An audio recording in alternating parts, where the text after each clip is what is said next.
In ancient Rome, you had a system of two political camps. You had the optimales, or you can translate in English as the optimals, the best, and you had the populares, or roughly translated in English, the common people or the commoners or the population.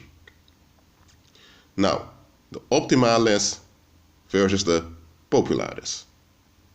The optimales were the businessmen that lived in the urban centers of the Roman Empire, and those Greek-speaking men, because ancient Greek was the spoken language of the Roman Empire, it was also the commercial language of the world at the time. Those Greek-speaking men, they had their interest in trade. Trade had to be secure. So import had to be secured, export had to be secured, stable prices throughout the Roman Empire, also good trade relations with the other kingdoms and empires outside of the Roman jurisdiction. So the optimalists, their main concern was that the monetary policy or the currency of Rome remained in circulation. That was their main objective. The populares, those men often came from the rural regions of the empire, because remember, the majority of the people in the Roman Empire lived in rural regions, in tiny villages surrounded by farms. And the populares realized, hold on a minute, we can talk about business and trade as much as we want, or as long as we want, but eventually the population needs to be fed. Therefore, agriculture must be successful. So we must have successful agricultural policies, and also we need to compensate the common people, who are the overwhelming majority of the Roman Empire, because without the input of those common people, we won't have a Roman Empire and we won't have a world system. So the optimalists were more concerned with businesses and how businesses remained safe, while the populares were more concerned about welfare for the common people in case an economic crisis hits a region. Because remember, the Roman Empire was quite big. So, for example, if in Lusitania, which today we call Portugal, there was a recession, that didn't have to imply that the recession would continue all the way to Dacia. Dacia is what today call Romania. So the populares, they seemed to be there for the people. And the optimalists seemed to only be there for the business folks. So the optimalists would be seen as the enemy of the people, while the populares would be seen as a friend for the people. But that was an illusion. In reality, both the optimalists and the populares were there for one purpose. They wanted the Roman Empire to continue. Because both the optimalists as well as the populares needed the functioning of the Roman Empire for their estates to remain safe.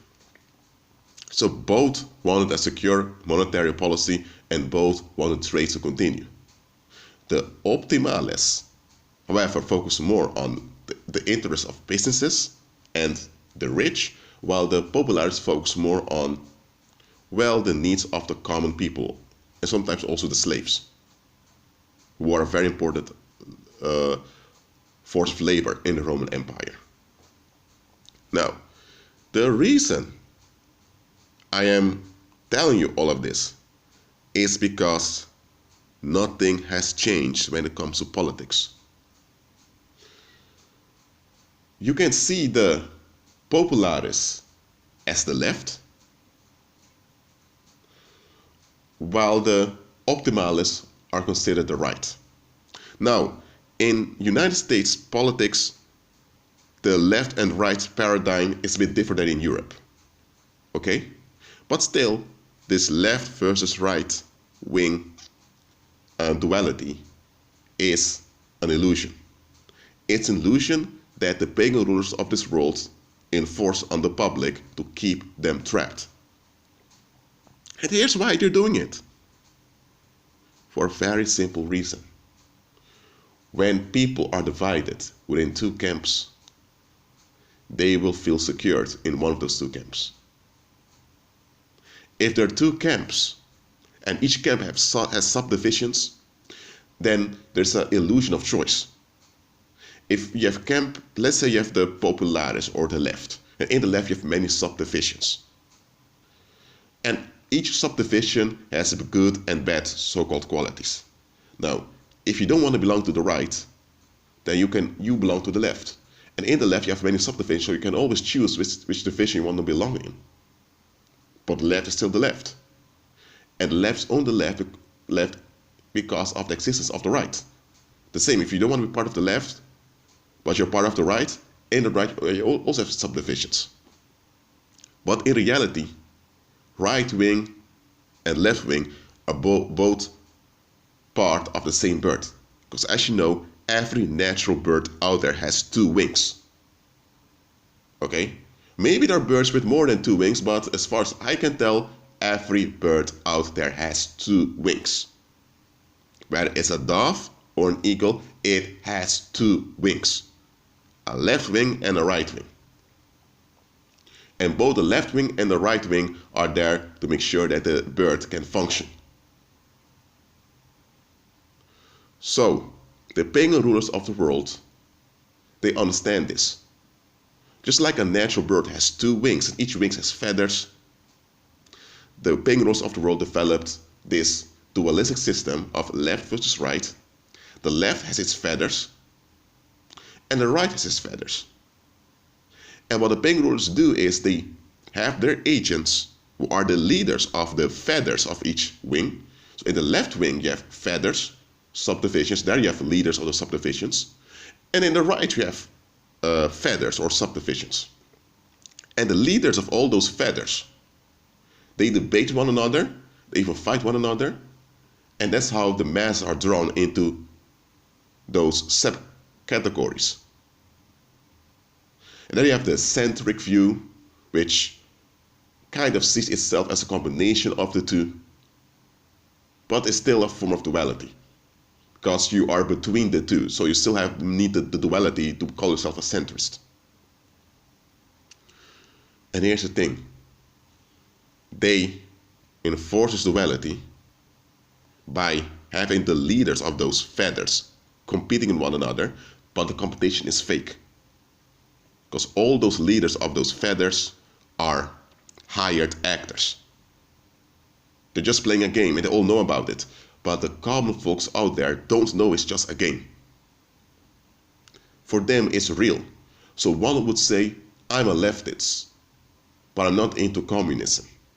Another would say, I'm a leftist, but I'm more in a Marxist view, not in that much socialistic view. Someone else would say, I belong to the right wing, but I'm not heading towards fascism.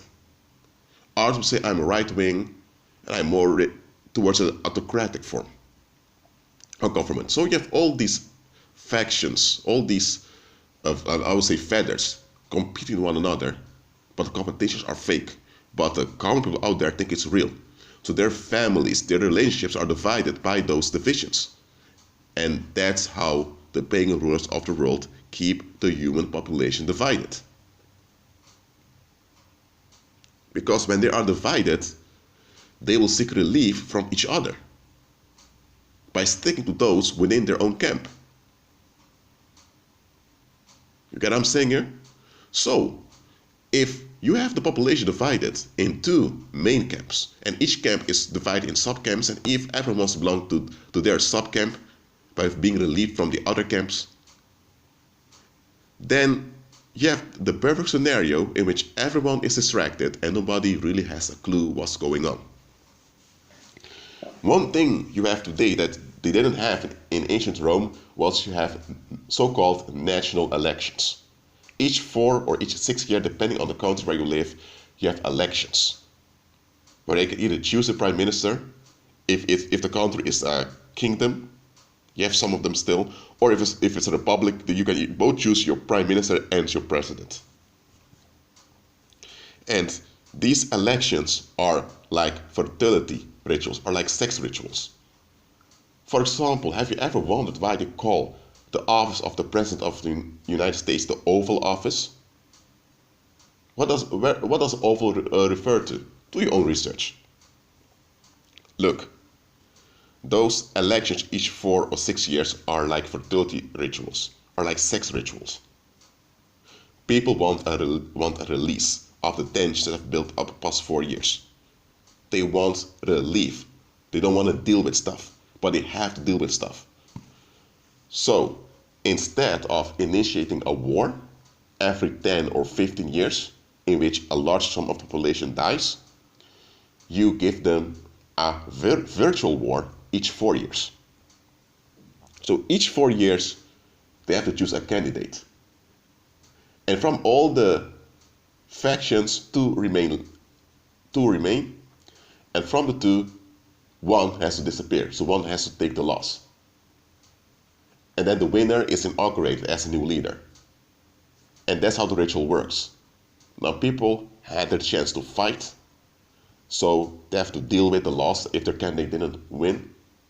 And if they've won, they get the sweet victory that the candidate has won.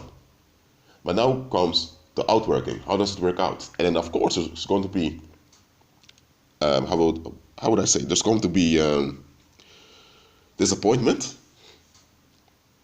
After the first year, often, there are going to be hardcore supporters of the new candidate who became president or prime minister. But eventually people are going to see through it and realize, hold on a minute, it's the same thing. But then they think, hold on a minute, there are not elections coming up. So the cycle begins again and again. So the dualistic right versus left-wing paradigm, combined with this 4-year fertility cycle of elections, is the formula that keeps the modern day masses trapped.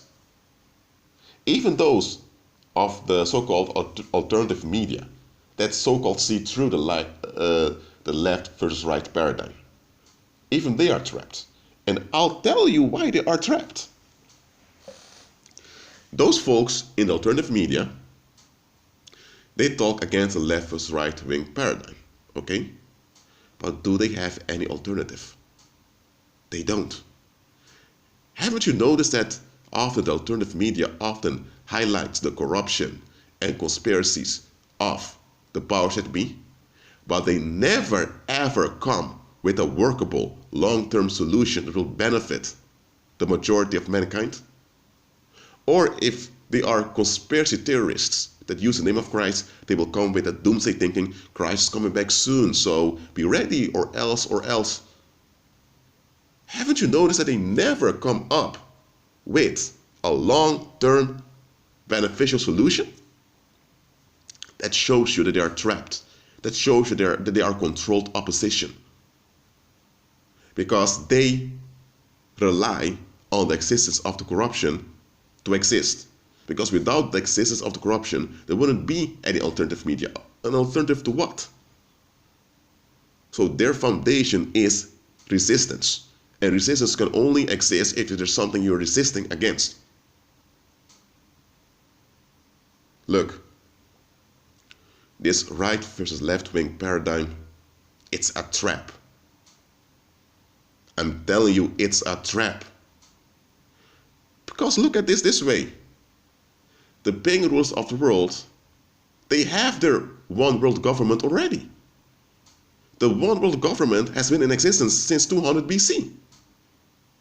Since the ancient Greek Empire, you had this Apollonistic world order. This Greek cult has been governing the world ever since. So there has been world peace. Peace for the elite and the local aristocracy. Now, their peace depends on the masses being divided, distracted, and in anxiety.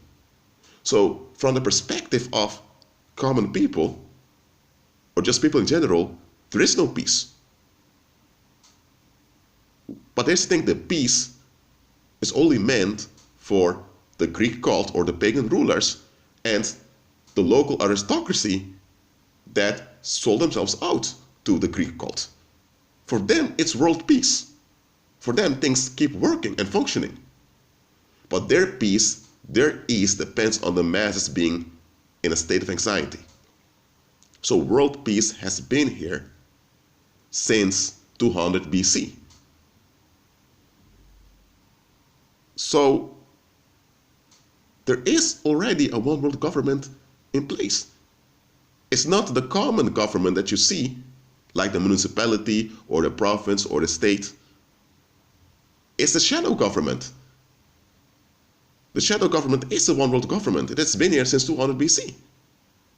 So all these conspiracy theories saying that, oh, the powers that be want a one world government. They want to enforce a new world order. It's all BS. There is no new world order coming because the one world government has already been here for centuries. But they want to convince you that the one world government is coming while it's been here all along. It has been here before Christ was born. Look,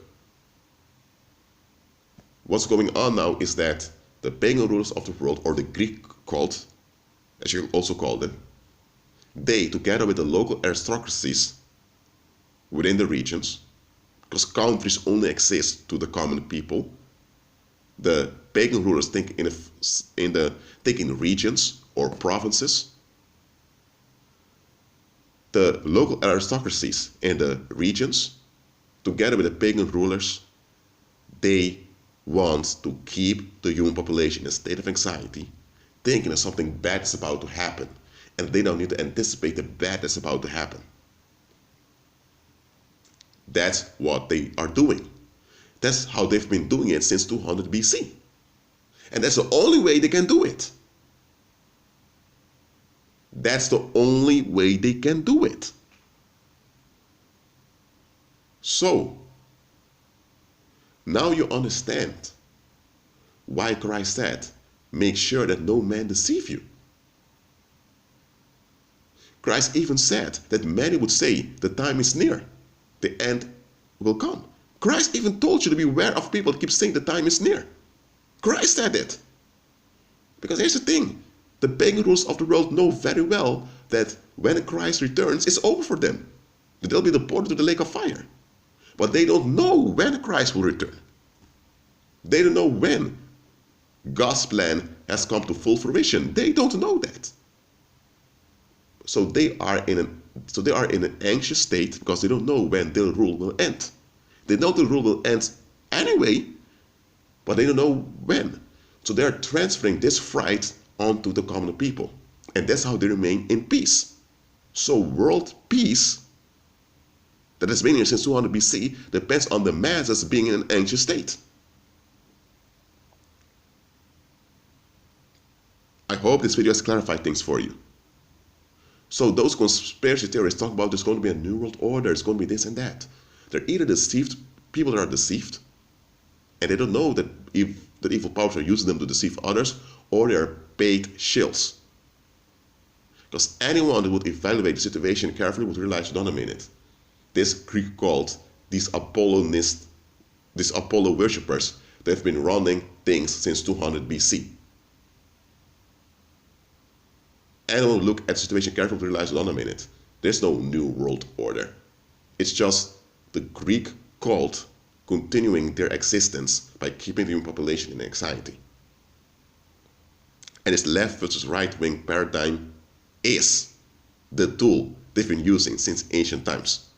And the tool has been perfected by these fertility rituals called elections. Now, you can vote in an election for social reasons. For example, If you voted, you can always say to the common people around you, I voted, I've invested, and therefore I have a right to speak. You can use it for social reasons to vote, as long as you know that the vote is not what determines the outcome. It's when you have faith in the vote that you are in darkness. Am I telling you to vote? That's up to you. I'm just pointing out to you what's the bigger picture behind voting and all of that. Well, that's it for now. I agree with Christ who will operate in the real peace. Be at peace.